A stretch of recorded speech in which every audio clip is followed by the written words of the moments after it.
오늘 하나님 주신 말씀은 요한복음 12장 1절에서 8절 말씀입니다. 요한복음 12장 1절에서 8절 말씀입니다. 우리 한 목소리로 같이 읽겠습니다. 6월절 엿새 전에 예수께서 베다니아에 이르시니 이곳은 예수께서 죽은 자 가운데서 살리신 나사로가 있는 곳이라. 거기서 예수를 위하여 잔치할세 마르다는 일을 하고 나사로는 예수와 함께 앉은 자 중에 있더라. 마리아는 지극히 비싼 향유 곧 순전한 나드 한 근을 가져다가 예수의 발에 붓고 자기 머리털로 그의 발을 닦으니 향유 냄새가 집에 가득하더라. 제자 중 하나로서 예수를 잡아줄 가롯 유다가 말하되 이 향유들 어찌하여 300데나리온에 팔아 가난한 자들에게 주지 아니하였느냐 하니 이렇게 말하면 가난한 자들을 생각함이 아니요 그는 도둑이라. 돈꾀를 맞고 거기 넣는 것을 훔쳐 가미러라. 예수께서 이르시되 그를 가만두어 나의 장례할 날을 위하여 그것을 간직하게 하라. 가난한 자들은 항상 너희와 함께 있거니와 나는 항상 있지 아니하리라 하시니라. 아멘. 할렐루야. 오늘도 주님 앞에 나온 저와 우리 모두에게 성령 하나님의 만져주심이 있기를 예수 그리스도의 이름으로 축복합니다. 오늘은 사순절 네 번째 주일입니다. 우리는 이 시간을 통해서 예수님의 모습을 보며 기억하며 나아가고 있습니다. 오직 십자가를 향해 걸어가시는 그 주님의 얼굴만을 구하며 나아가고 있습니다. 그래서 우리를 살리기 위해서 가슴을 치며 통곡하셨던 그 예수님의 눈물을 보았습니다. 우리의 마음의 성전을 귀엽고 정결하게 하시려고 스스로를 죽음에 내어 던지신 그 예수님의 열심을 보았습니다.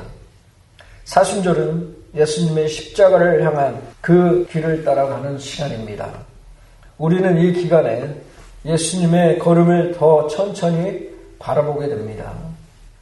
주님이 어디로 가셨는지, 무슨 마음을 가지셨는지, 누구를 위해 가셨는지를 다시 묵상하게 만들어줍니다.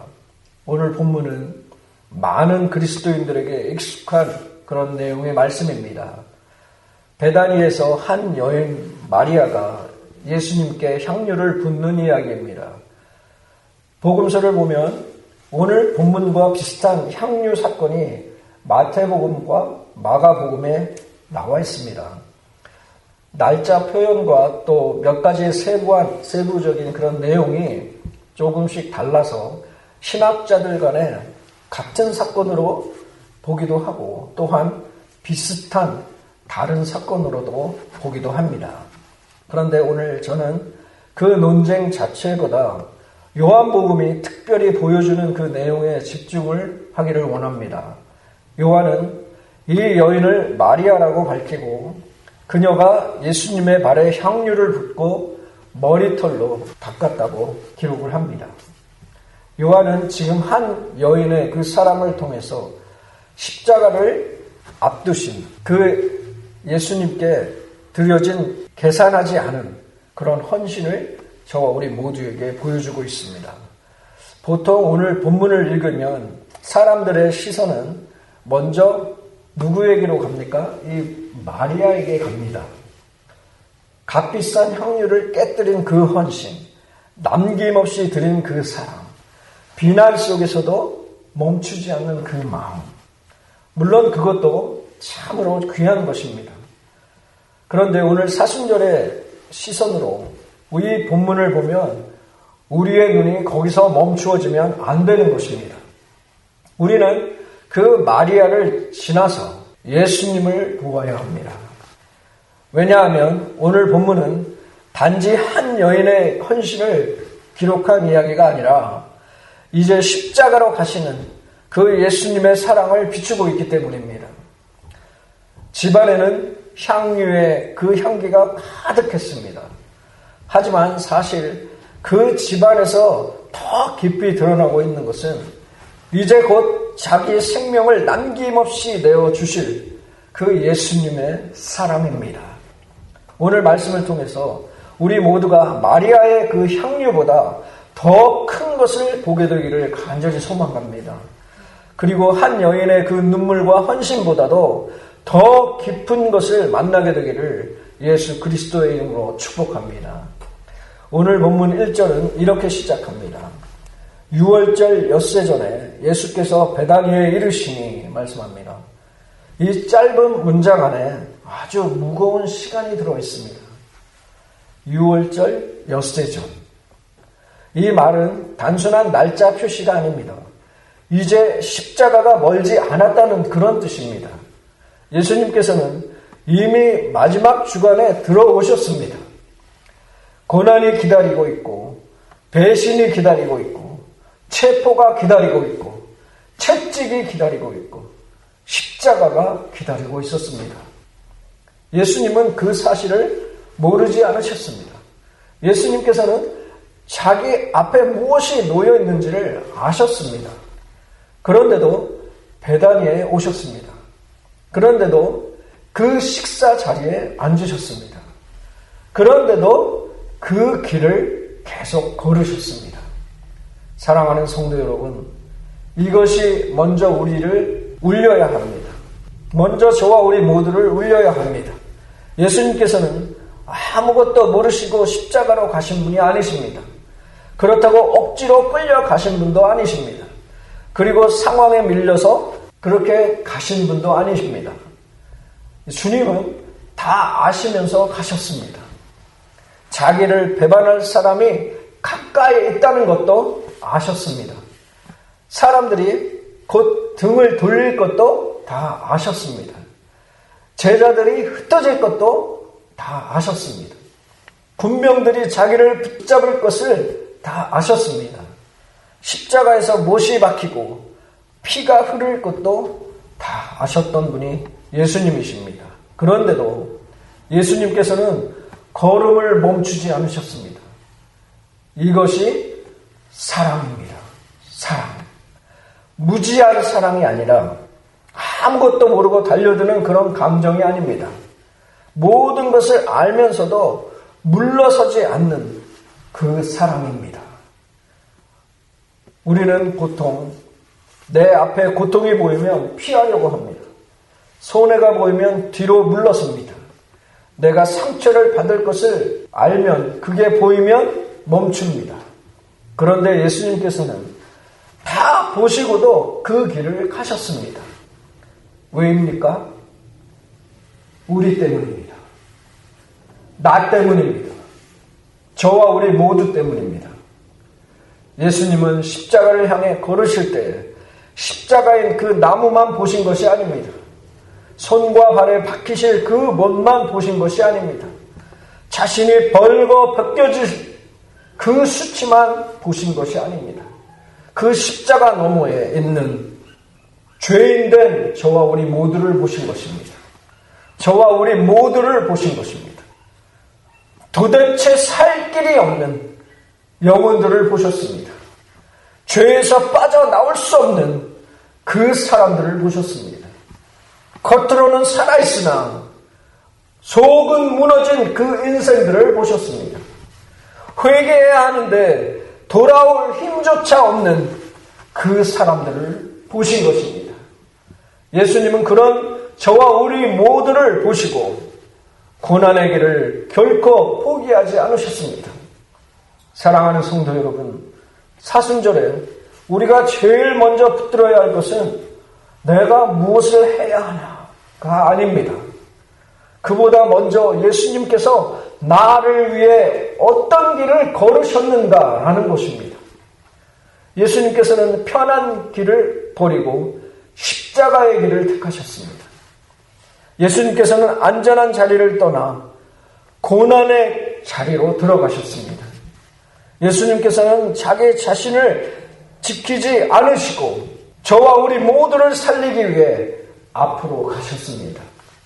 앞으로 나아가셨습니다. 오늘 본문 속에 예수님은 아직 십자가에 달리시기 전입니다. 하지만 이미 십자가를 몸에 품고 마음에 품고 계신 분이 예수님이셨습니다. 이미 자신의 죽음을 알고 계신 예수님이셨습니다. 이미 자기를 죽이로 결정하신 예수님이셨습니다. 이것이 오늘 본문의 예수님이십니다. 이 예수님을 기억하시기 바랍니다. 본문 3절입니다. 마리아는 지극히 비싼 향유 곧 순전한 나드 한 근을 가져다가 예수의 발에 붓고 자기 머리털로 그의 발을 닦으니 향유 냄새가 집에 가득하더라 말씀합니다. 이 구절은 참 아름다운 모습을 나타내고 있습니다. 조용한 집 안에 향기가 퍼집니다. 저와 우리 모두의 이 공간, 이 작은 시온성교회 공간 안에 향기가 퍼집니다. 그리고 한 여인의 사랑이 예수님께 쏟아집니다. 그 사랑은 말보다 깊고 설명보다 진합니다. 그런데 이 모습에서 예수님은 무엇을 보고 계십니까? 무엇을 보고 계셨습니까? 다른 사람들은 향유를 봅니다. 얼마인지를 비용을 봅니다. 그리고 여인의 행동을 봅니다. 그런데 예수님께서는 예수님 자신의 장래를 보고 계셨습니다. 7절에서 예수님께서 말씀하십니다. 그를 가만두어 나의 장래할 날을 위하여 그것을 간직하게 하라 말씀합니다. 이 말씀은 참 깊은 말씀입니다. 마리아는 사랑으로 향유를 부었습니다. 그러나 예수님은 그 사랑을 받으시며 자신의 죽음을 말씀하십니다. 이 장면은 단지 감동적인 그런 헌신이 아닙니다. 십자가가 가까이 왔다는 그 표시입니다. 예수님께서는 향유의 그 향기 속에서 자신이 곧 죽으실 것을 더 분명히 받아들이고 계십니다. 사랑하는 성도 여러분, 예수님께서는 죽음을 피하려고 하지 않으셨습니다. 그 죽음을 받아들이셨습니다. 그 길을 순종으로 품으셨습니다. 이 부분이 너무도 중요한 부분입니다. 예수님께서는 우리를 사랑하셨지만 막연하게 사랑하신 것이 아닙니다. 실제로 자기 몸을 내어주는 그 사랑으로 나아가셨습니다. 감정으로만 사랑한 것이 아니라 죽음까지 감당하는 그 사랑으로 가셨습니다. 우리는 사랑을 말할 때 좋은 감정, 따뜻한 마음, 부드러운 위로를 떠올립니다. 그것도 사랑입니다. 하지만 오늘 본문이 보여주는 사랑은 더 깊은 것입니다. 예수님의 사랑은 자기 자신을 준비하는 사랑입니다. 자기 몸을 제물로 내어놓는 그 사랑입니다. 끝까지 감당하는 그 사랑입니다. 마리아가 향유를 예수님께 부었을 때 그 향유는 예수님의 몸에 남았을 것입니다. 그리고 그 냄새는 집안에 가득 퍼졌습니다. 지금 이 장면을 우리가 가만히 보면 이런 생각이 들 수 있습니다. 마리아가 향유를 부어 예수님의 몸을 준비한 것처럼 보이는 것입니다. 하지만 사실 더 깊은 차원에서는 예수님께서 친히 자신의 몸을 우리를 위한 제물로 준비하고 계셨던 것입니다. 마리아의 향유는 귀했습니다. 그러나 예수님께서는 그 향유보다 더 귀한 것을 내어주신다는 사실입니다. 마리아는 한 병을 깨뜨렸습니다. 그러나 예수님께서는 자신의 몸을 깨뜨리실 거라는 그 사실입니다. 마리아는 향기를 남겼습니다. 그러나 예수님께서는 구원의 은혜를 남기실 거라는 사실입니다. 사랑하는 성도 여러분, 저와 우리 모두가 십자가를 너무 익숙하게 듣다 보면 이 사랑의 깊이를 놓칠 수 있습니다. 예수님은 단지 좋은 일을 하시다가 죽으신 분이 아니십니다. 세상의 미움을 받아 억울하게 죽은 의인으로만 끝나지 않으십니다. 예수님은 자기 자신을 남김없이 내어주기로 작정하신 저와 우리 모두의 구주이십니다. 그 예수님께서 저와 우리 모두의 구원을 위해 자기 몸을 준비하셨습니다. 우리의 죄를 짊어지시기 위해서 자신을 내어 드리셨습니다. 저와 우리 모두를 대신해서 심판을 받기 위해 자신의 생명을 내어 놓으셨습니다. 그래서 오늘 본문은 향유의 이야기를 하면서도 결국 십자가의 이야기로 저와 우리 모두를 데려가는 것입니다. 계속해서 오늘 본문 5절을 보면 예수님의 제자였던 가룟 유다가 말합니다. 이 향유를 어찌하여 300데나리온에 팔아 가난한 자들에게 주지 아니하였느냐 말을 합니다. 이 말은 우리가 겉으로 들으면 그럴듯한 그런 말입니다. 합리적으로 들립니다. 맞는 말처럼 보입니다. 그런데 오늘 본문의 저자인 요한은 가룟 유다의 그 속을 드러내고 있습니다. 그는 가난한 사람을 생각한 것이 아니라 돈을 생각했습니다. 사랑하는 성도 여러분, 향유가 부어지는 그 자리에는 향기만 있었던 것이 아닙니다. 사랑만 있었던 것이 아닙니다. 곧바로 비난이 따라왔습니다. 사람의 냉정한 평가가 따라왔습니다. 마리아는 사랑으로 드렸는데 세상은 그것을 낭비라고 불렀습니다. 그런데 이 장면이 우리를 어디로 데려가고 있습니까? 십자가로 데려가고 있습니다. 십자가. 예수님께서도 곧 그렇게 되실 것이기 때문입니다. 예수님은 사랑으로 가십니다. 우리의 죄를 지고 가십니다. 하나님의 뜻에 순종하여 가십니다. 그런데 세상은 그것을 이해를 못합니다. 사람들은 예수님을 조롱할 것입니다. 네가 하나님의 아들이면 내려와라 말할 것입니다. 군병들은 희롱할 것입니다. 종교 지도자들은 모욕을 할 것입니다. 무리들은 비웃을 것입니다. 그런데 예수님께서는 멈추지 않으십니다. 사람들의 조롱이 주님의 사랑을 꺾지 못했습니다. 사람들의 비난이 주님의 순종을 돌이키지 못했습니다. 사람들의 모독이 주님의 발걸음을 멈추게 하지 못했습니다. 이것이 예수님의 사랑입니다. 저와 우리 모두에게 부어주시는 그 비밀인 예수님의 사랑입니다. 예수님은 박수를 받으며 십자가를 지신 것이 아닙니다. 이해를 받으며 죽으신 것도 아닙니다. 환영 속에서 자신의 몸을 내어주신 것도 아닙니다. 예수님께서는 비난 속에서 사랑하셨습니다. 조롱 속에서 순종하셨습니다. 모욕 속에서 끝까지 가신 분이 예수님이십니다. 이게 왜 중요합니까? 왜냐하면 우리도 때로는 나는 이런 사랑을 받을 만한 사람이 아니다 라고 느끼기 때문입니다. 안 그렇습니까? 저와 우리 모두가 그럴 때가 있지 않습니까? 어째 나 같은 사람을 사랑하실 수 있을까? 나는 사랑받을 만한 사람이 아니다 라는 것을 느낍니다. 우리 안에는 죄가 있습니다. 넘어진 흔적이 있습니다. 감추고 싶은 과거가 있습니다. 주님을 여러 번 실망시킨 그런 기억이 저와 우리 모두에게 있지 않습니까? 마음은 식었고 삶은 흐려졌고 예배는 형식만 남은 것 같은 그런 때가 있습니다. 그럴 때 우리는 생각을 합니다. 이런 나를 주님이 끝까지 사랑하실까라는 것이죠. 오늘 본문은 대답합니다. 예수님께서는 오해를 받아도 사랑하셨습니다. 조롱을 받아도 사랑하셨습니다. 십자가를 져야 해도 사랑하셨습니다.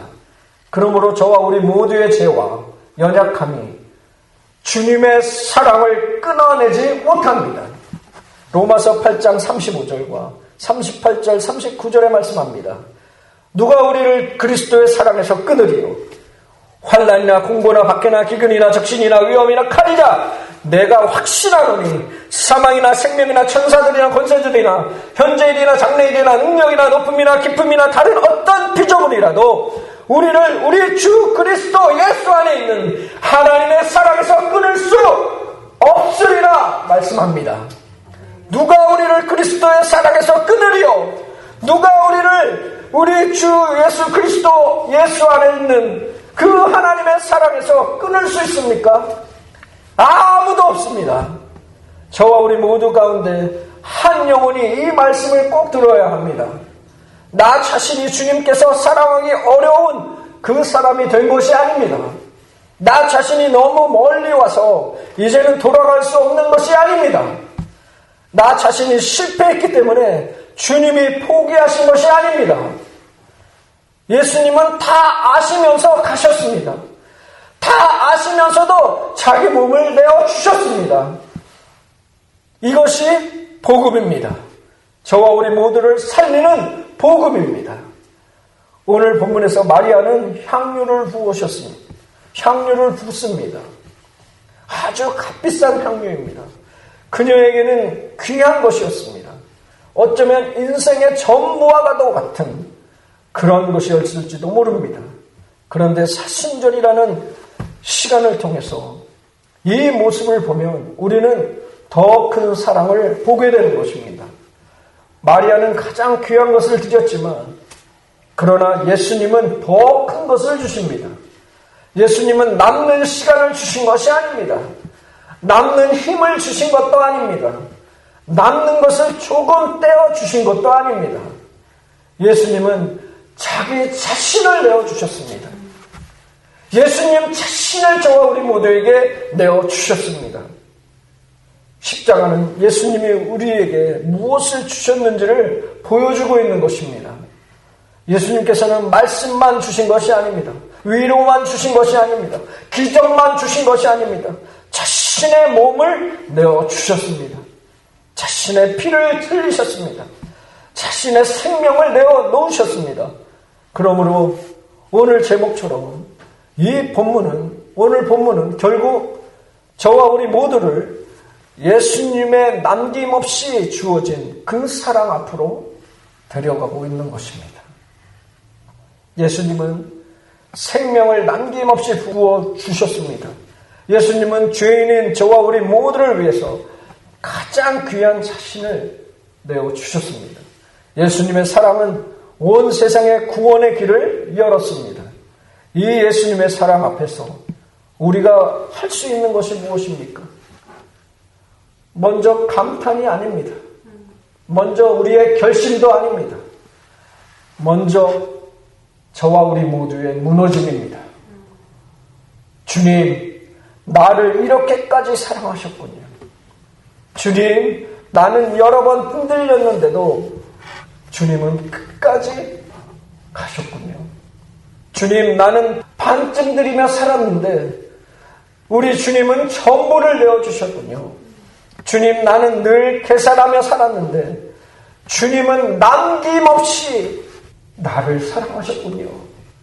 이 고백이 저와 우리 모두에게 먼저 터져 나와야 합니다.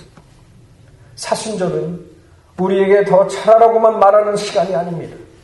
먼저 우리를 위해 전부를 내어주신 그 주님 앞에 무릎 꿇게 하는 시간입니다. 사랑하는 성도 여러분, 아까도 잠시 말씀을 드렸지만 오늘 본문은 참 아름다운 내용의 장면입니다. 그러나 오늘 우리는 그 모습에만 머물면 안 됩니다. 향유를 들고 나온 마리아를 넘어서 자신의 생명을 들고 십자가로 가시는 그 예수님을 보아야 합니다. 마리아는 예수님께 가장 귀한 것을 드렸습니다. 그러나 예수님은 저와 우리 모두를 위해 자기 자신을 주셨습니다. 마리아의 사랑도 귀합니다. 하지만 예수님의 사랑은 더 크고 깊은 것입니다. 마리아의 헌신도 아름답습니다. 하지만 예수님의 순종은 영원한 구원을 이루는 사랑입니다. 오늘 한 영혼이라도 오늘 말씀 앞에서 꼭 살아나기를 바랍니다. 혹시 지쳐있는 영혼이 있습니까? 혹시 죄책감에 눌려있는 사람이 있습니까? 혹시 마음이 굳어져서 눈물이 나오지도 않는 그런 분이 계십니까? 혹시 신앙은 오래 했지만 주님의 사랑이 멀게 느껴지는 그런 분이 계십니까? 오늘 주님이 말씀하십니다. 나는 너를 위해서 여기까지 왔다. 나는 너를 위해 이 길을 걸었다. 나는 너를 위해 나를 아끼지 않았다. 나는 너를 위해 남김없이 나를 내어 주었다. 우리 주님은 저와 우리 모두에게 남는 것을 주신 분이 아닙니다. 자기 자신을 주신 분이십니다. 그러므로 오늘 우리는 이렇게 고백해야 합니다. 주님, 저를 향한 주님의 사랑을 다시 보게 하여 주옵소서. 십자가를 향해 가시는 주님의 걸음을 다시 보게 하여 주옵소서. 향유보다 귀한 주님의 생명을 보게 하여 주옵소서. 제 마음이 무디어졌다면 깨워 주옵소서. 제 사랑에 식었다면 다시 불 붙여 주옵소서. 무엇보다 제가 해야 할 일을 붙들기 전에 먼저 주님이 나를 위해 하신 일을 깊이 바라보게 하여 주옵소서. 제가 반쯤 믿고 반쯤 드리고 반쯤 순종하며 살았다면 오늘 십자가의 그 사랑 앞에서 다시 무너지게 하여 주옵소서. 고백하는 것입니다. 주님이 전부를 주셨는데 어떻게 계산하며 그 예수님의 사랑 앞에 저와 우리 모두가 설 수 있겠습니까? 주님이 남김없이 주셨는데 남김없이 주신 그 사랑 앞에 어떻게 나 자신만을 붙들고 나만 바라보고 살아가겠습니까? 사랑하는 성도 여러분, 사순절은 우리를 눌러버리는 그런 시간이 아닙니다. 오히려 남김없이 사랑하신 그 예수님 앞에 우리의 얼어붙은 심령이 녹는 시간입니다. 우리의 굳은 마음이 깨어지는 시간입니다. 다시 주님께 돌아오는 시간입니다. 우리는 종종 신앙생활을 하면서 내가 주님께 무엇을 더 바쳐야 할까? 어떻게 헌신해야 할까? 무겁게 고민만 합니다. 물론 저와 우리 모두의 헌신이 필요합니다. 하지만 사순절은 내가 무엇을 할 것인가를 다짐하는 시간이 아닙니다. 사순절은 나 같은 죄인을 구원하시기 위해 하나님께서 얼마나 엄청난 것을 내어주셨는가를 가슴 깊이 바라보고 그저 엎드려 우는 시간입니다. 골고다 언덕에 세워진 그 십자가, 나를 위한 그 십자가, 저와 우리 모두를 위한 그 십자가, 그것은 하나님께서 저와 우리 모두를 살리기 위해 깨뜨리신 세상에서 가장 값진 옥합입니다. 향유 옥합입니다. 그 십자가에서 아들의 몸이 찢어지고 생명의 피, 예수 그리스도의 그 보혈을 남김없이 쏟아 부으셨습니다. 오늘 우리는 마리아처럼 무엇을 바치겠다고 결단하기 전에 먼저 나를 위해 전부를 쏟아 부으신 그 예수님의 그 거대한 사랑 앞에 철저히 무너져 내려야 합니다. 내 삶의 모든 계산기를 내려놓으십시오. 오늘 이 시간 오직 우리를 위해 생명을 쏟으신 그 예수님의 남김없이 주어진 사랑이 저와 우리 모두의 심령을 완전히 덮어버리기를 축복합니다. 한 여인의 향유가 집에 가득했습니다. 그러나 이제 저와 우리 모두에게 필요한 것은 예수님의 십자가 사랑이 우리의 심령에 가득해지는 것입니다. 그 사랑이 오늘 상한 마음을 만지시고 굳어진 마음을 녹이시고 잠든 영혼을 깨우시고 멀어진 사람을 다시 불러주시기를 간절히 소망합니다. 그리고 그 십자가의 향기가 저와 우리 모두의 영혼을 영원히 사로잡는 위대한 은혜가 되기를 간절히 소망합니다. 예수님의 남김없이 주어진 사랑, 그 사랑이 오늘 우리 한 사람 한 사람을 붙잡아 주시기를 간절히 소망합니다. 그래서 다시 주님의 십자가 앞으로, 다시 회개의 자리로, 다시 예배의 자리로, 다시 생명의 자리로 이끌어 주시기를 우리 구주 예수 그리스도의 이름으로 축원합니다.